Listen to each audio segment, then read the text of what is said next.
16 বছর বয়সে SSC pass করে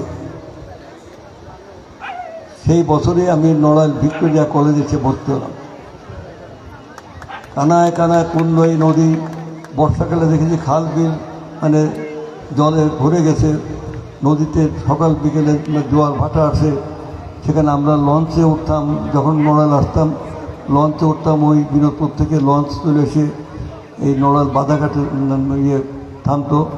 হ্যাঁ, কখনো ওই যে রূপগঞ্জের ওখানে আমরা এই চিত্র দেখেছি। আমরা দেখেছি যে মানে নড়াইলের চারিদিকে অবারিত সবুজ মাঠ এবং সবুজের সমারোহ, গাছগুলো কি চমৎকার ফুলে ফুলে ভরা।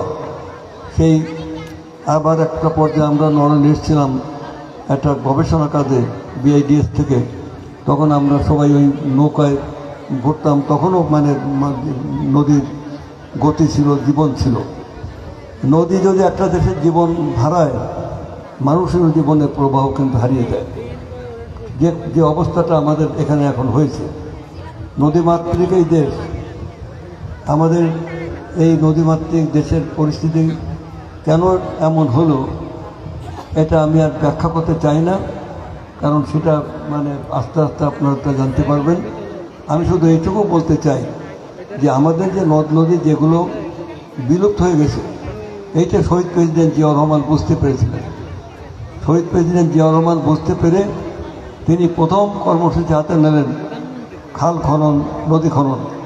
তার কর্মসূচি ছিল যে এই দেশ হচ্ছে কৃষকের দেশ, 90% জনগণ হচ্ছে কৃষক।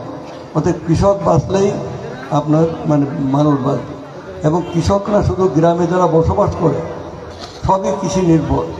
কৃষক, শ্রমিক, কামার, কুমোর, নাপিত, ধোপা, হাড়ি, মুচি, ডোম, মেথর, যত যা কিছু বলেন সবই কিন্তু মানে কৃষকদের সাথে সম্পর্কিত।